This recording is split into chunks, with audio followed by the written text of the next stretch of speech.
কাথি পুরসভায় প্রশাসক নিয়োগ করল রাজ্য।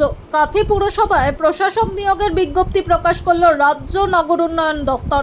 শুক্রবার জারি হওয়া বিজ্ঞপ্তি অনুযায়ী আগামী সোমবার প্রশাসক পদের দায়িত্ব গ্রহণ করতে চলেছেন কাথির মহকুমা শাসক প্রতীক অশোক ধুমাল। পুরসভায় প্রশাসক নিয়োগের বিজ্ঞপ্তি প্রকাশের কথা নিশ্চিত করেছেন মহকুমা শাসক।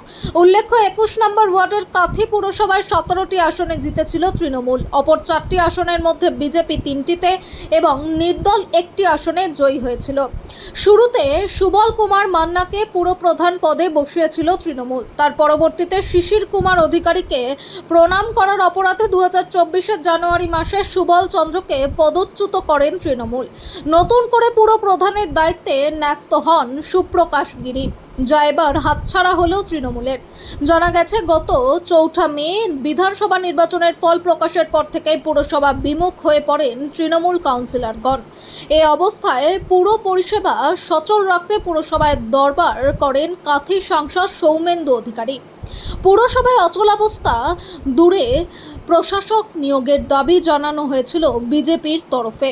তারপরে বিগত কয়েকদিনে 16 জনের মধ্যে পুরো বোর্ডের 13 জন সদস্য পদত্যাগ করেন। আর এই পদত্যাগের পর রাজ্য সরকারের নগর উন্নয়ন দফতর বর্তমান পুরো বোর্ডটি ভেঙে দেয় এবং নতুন করে প্রশাসক নিয়োগের প্রক্রিয়া সম্পন্ন করে।